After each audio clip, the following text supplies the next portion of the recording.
नमस्कार, खास खबर देख रहे हैं आप और मैं हूं आपके साथ ज्योति। देश में चल रहे लोकसभा चुनाव के बीच 3 चरणों में आधे से ज्यादा सीटों पर मतदान हो चुका है और अब बचे हुए चरणों के लिए प्रचार प्रसार में तेजी आ गई है। वहीं सभी पार्टियों ने एड़ी चोटी का जोर लगा दिया है, क्योंकि बचे हुए चरणों के मतदान में प्रचार के साथ ही मतदान प्रतिशत बढ़ाना भी अब एक बड़ी चुनौती बन गया है।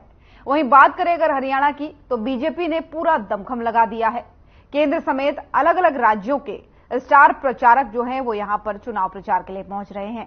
वहीं इसी सिलसिले में बीजेपी के राष्ट्रीय अध्यक्ष जेपी नड्डा ने बीजेपी नेताओं की बैठक की और इस बैठक में चुनाव प्रचार और आगामी कार्यक्रमों को लेकर रोड मैप तैयार किए जाने पर मंथन हुआ। सीएम नायब सैनी, पूर्व सीएम मनोहर लाल समेत कई नेता इस बैठक में मौजूद रहे और सबसे बड़ी बात, जेपी नड्डा ने प्रदेश की सभी 10 लोकसभा सीटों का फीडबैक भी यहां पर नेताओं से लिया। ऐसे में सबसे बड़ा सवाल ये बनता है कि पार्टियां आखिर हरियाणा प्रदेश में चुनाव के लिए कितनी तैयार हैं।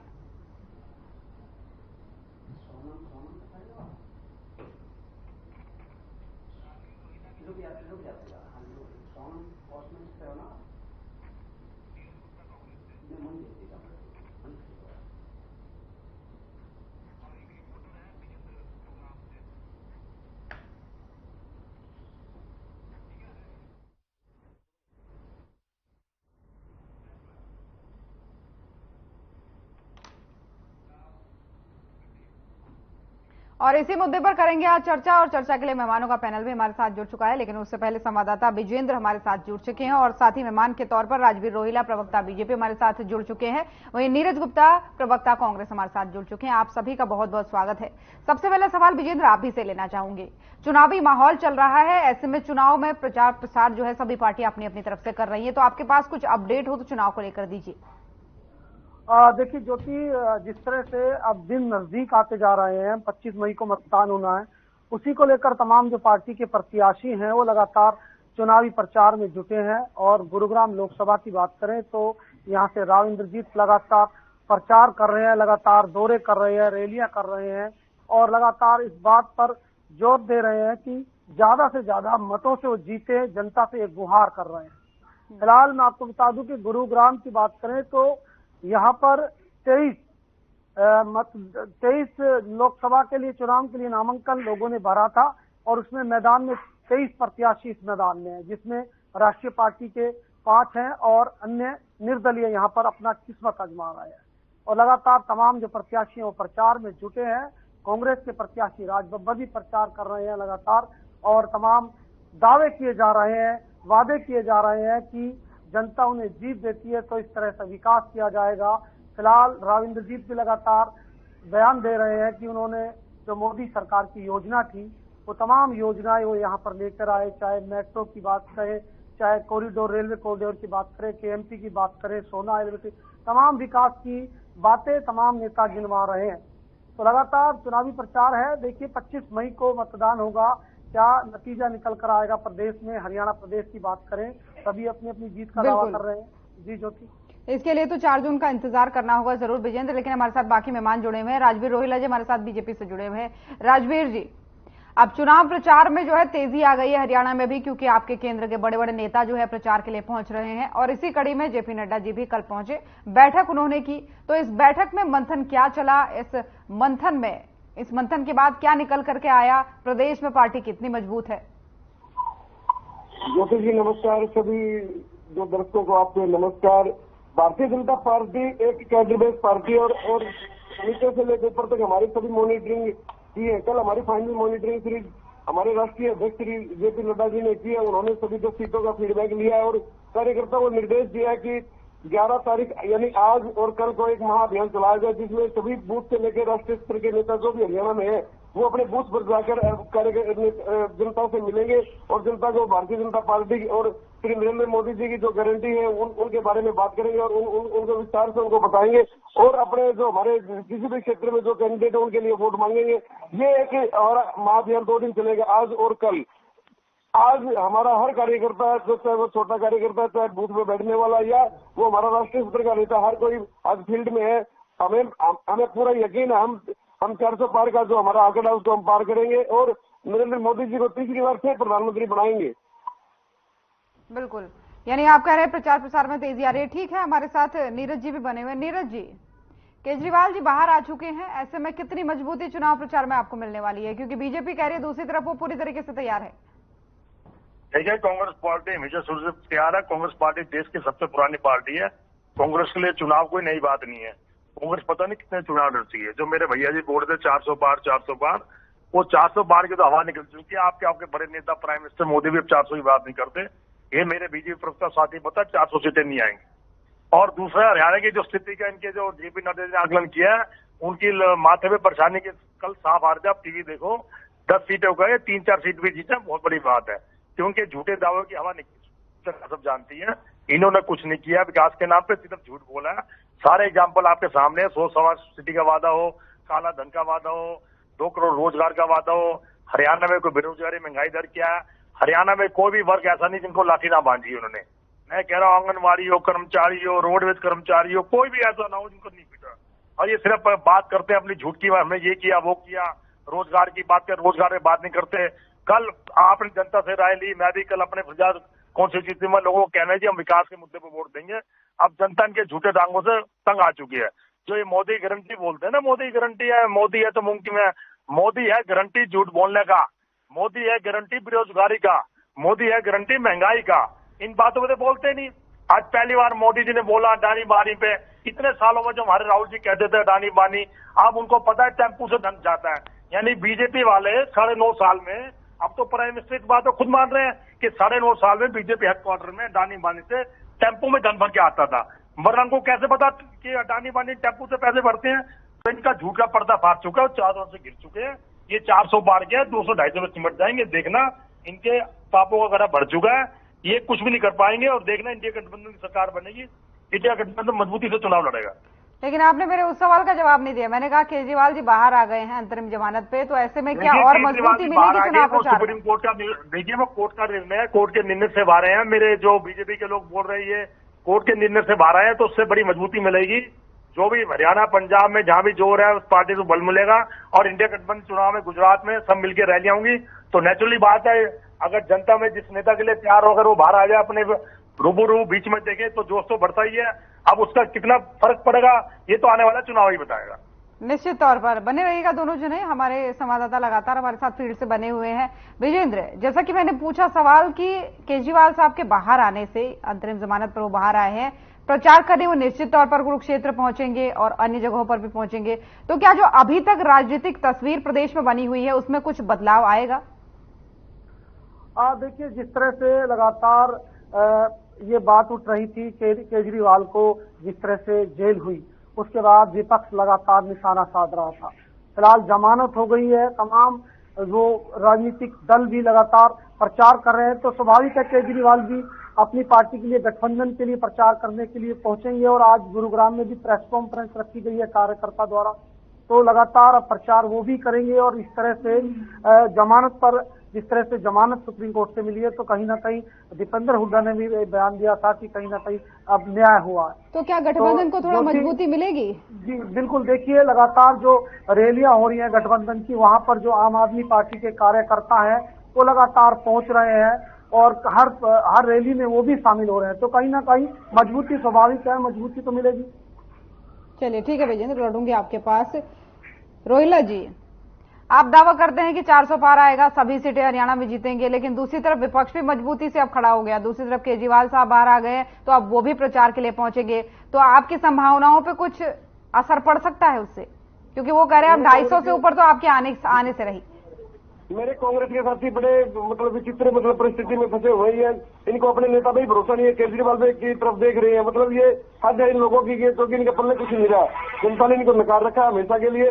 10 साल से लोग सत्ता से बाहर है, फिर भी ये लोग कह रहे हैं कि हमारी सरकार आएगी। किस बिना भी ये बोल सकते हैं? ये तो इन्हें भगवान ही जाने इस बात के। भारतीय जनता पार्टी की 10 सीटें जीते जा रही है।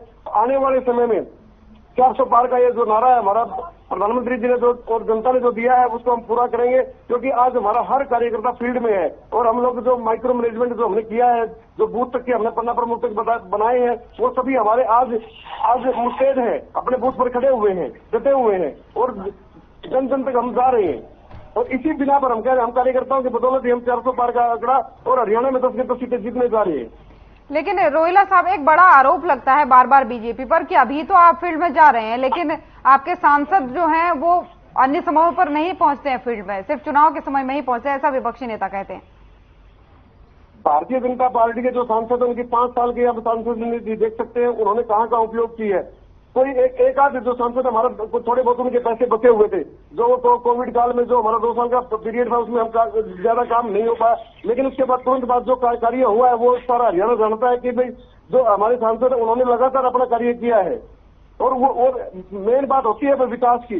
आज नेशनल हाईवे देख लो, आप हर घर जल योजना देख लो, आप पीएम किसान निधि देख लो, आप जो पीएम आवास योजना जिससे हमने लोगों को घर दिए, आप वो देख लो। बात होती है विकास की, आना जाने वाली कोई बड़ी बात नहीं होती, क्योंकि व्यवस्थाएं होती है, 700-800 गाँव होते हैं, तो जो संसद होता है वो हर गाँव में नहीं जा पाता, क्योंकि उसे संसद में जो सेशन चलते हैं वहां भी रहना होता है और जनता के काम भी करने होते हैं। अगर वो गाँव में रहेगा तो विकास कार्य कैसे करवा पाएगा। चलिए ठीक है, नीरज जी, आपने सुना रोहिला साहब को, उनका जो कहना है, और साथ ही हमारे जो साथी बने हुए हैं सहयोगी फील्ड से, उनका कहना है कि निश्चित तौर पर गठबंधन को मजबूती तो मिलेगी केजरीवाल के बाहर आने से और प्रचार करने से, लेकिन दूसरी तरफ बीजेपी का कहना है कि भाई हमारे सांसद तो जगह जगह पर हर गांव में इसलिए नहीं जा सकते क्योंकि उन्हें विकास का काम करना है, पर वो कह रहे हैं कि आपको अपने नेताओं पर भरोसा नहीं, इसलिए आप केजरीवाल का मुंह देख रहे हैं।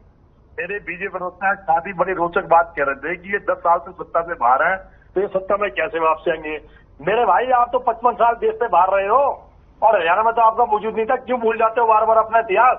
आपको तो देश की जनता ने 55 साल नकारा महाराज, तो आप ये बातें मत भूलो कि 10 साल सत्ता बाहर रहने के बाद कोई वापसी नहीं कर सकता। आपने भी 10 साल बाद ही सत्ता में वापसी की थी। 2004 से 2014 की सरकार कांग्रेस की सरकार थी और देश में सरकार थी, आप तो हमेशा ही सत्ता से बाहर थे, तो आपको इतना अहंकार अच्छा नहीं है, क्योंकि अहंकार तो रावण नहीं चला। आप विकास की बात कीजिए।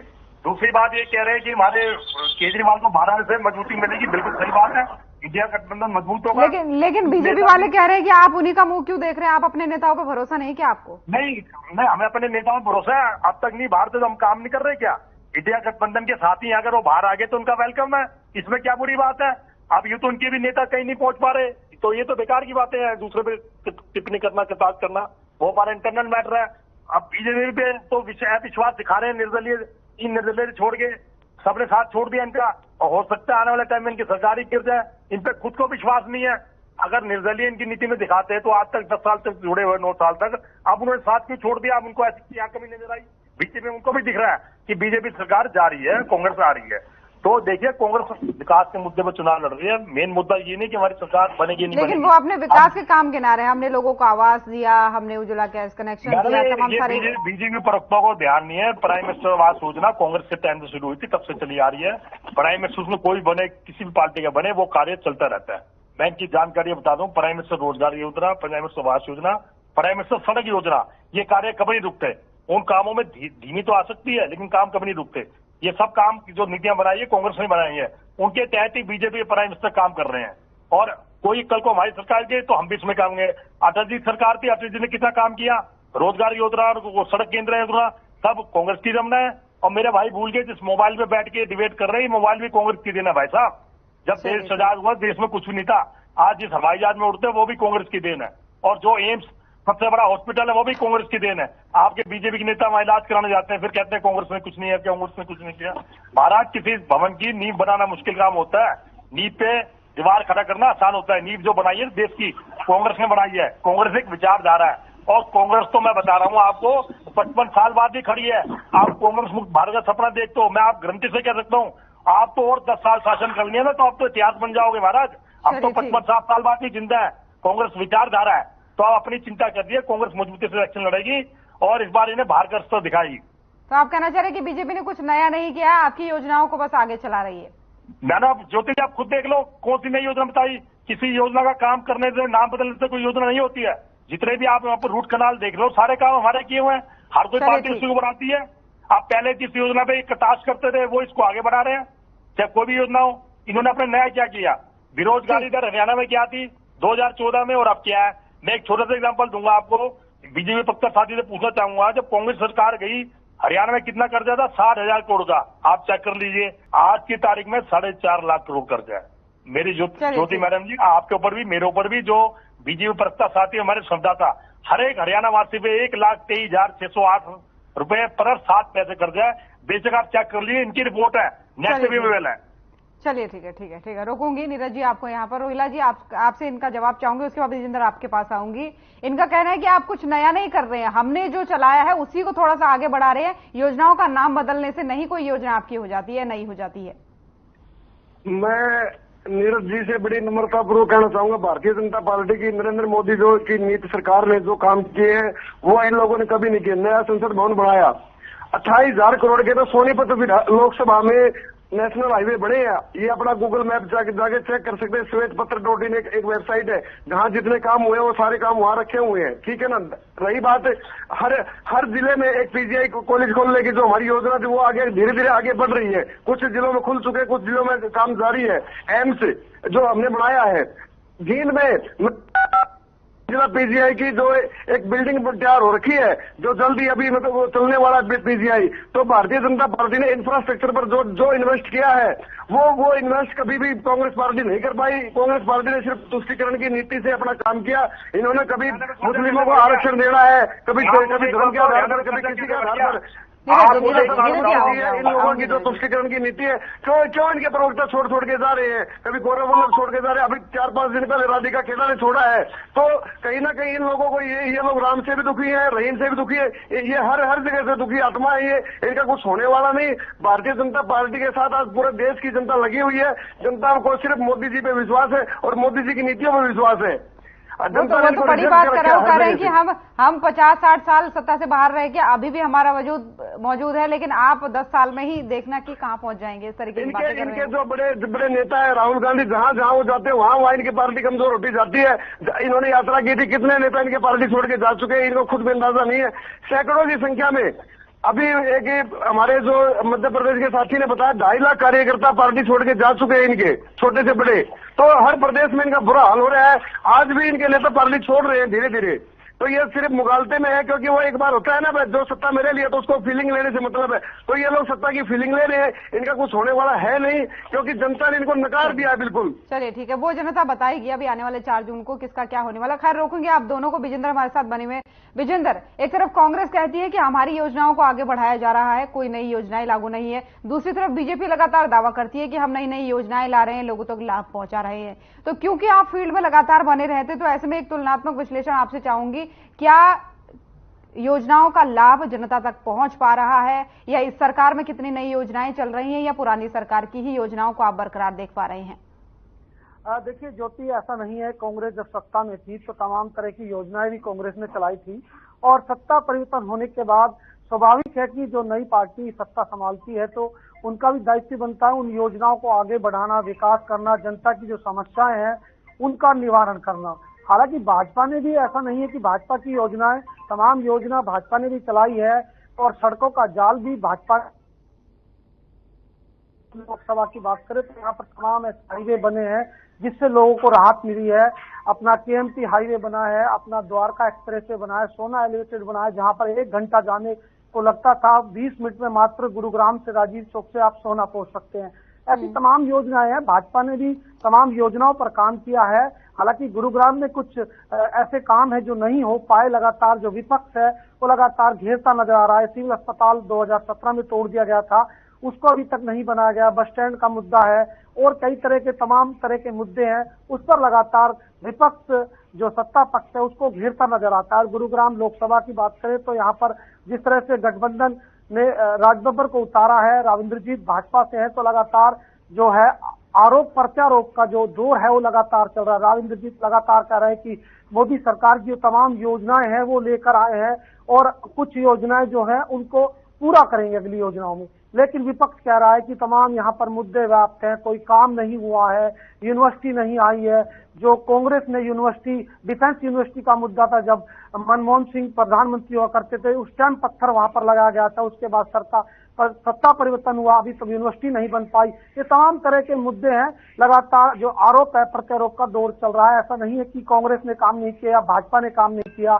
तमाम पार्टियां जब सत्ता में आती हैं तो जनता के जो मुद्दे होते हैं, जो बड़ी बड़ी योजनाएं होती है, चाहे सड़कों का जाल हो, चाहे बड़ा एक्सप्रेस हो, कोई तमाम तरह की जो चीजें होती है उनको करना बेहद जरूरी होता है। जब भी तो जनता वोट देती है और जब भी जनता विश्वास करती है पार्टी पे। जी ज्योति। ठीक है विजेंद्र, बने रहिए आप।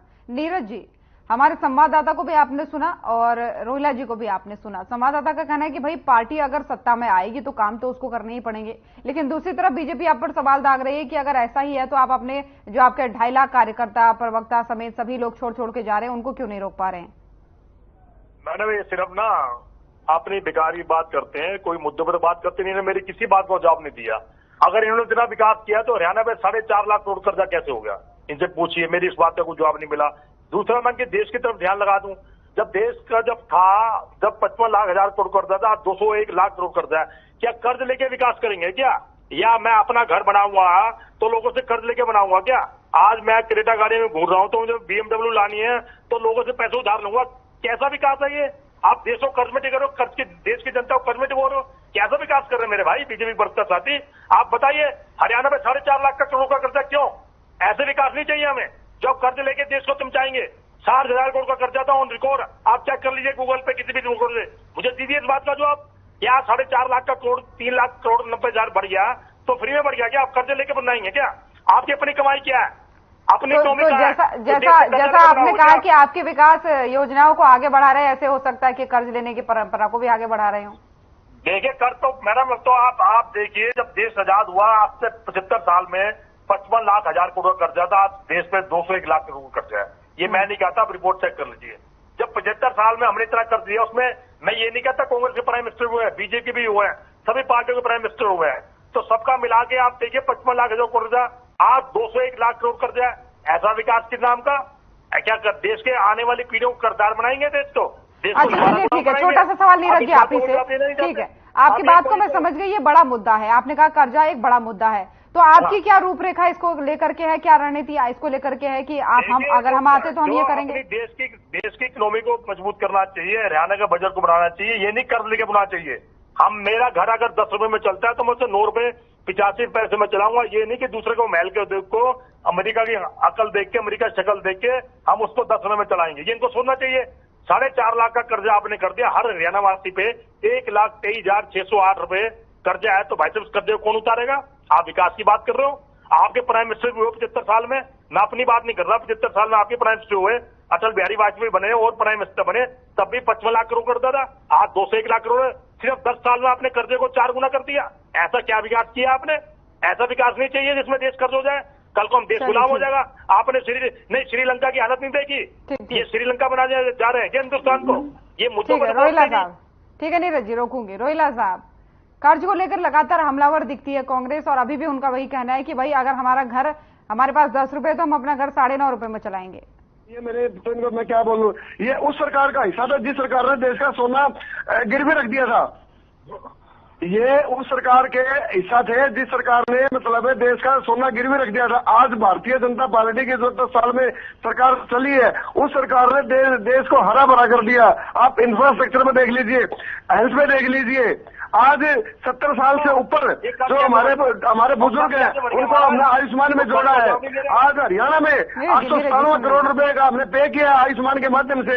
आज 14 लाख राशन कार्ड जो ये लोग कभी नहीं बना पाए थे, उन लोगों के राशन कार्ड बनाए हम लोगों ने। जो हम लोगों ने किया है काम, ये इनका कुछ नहीं है। इन लोगों को सिर्फ बात मारने से मतलब प्रोपेगेंडा फैलाने से मतलब है।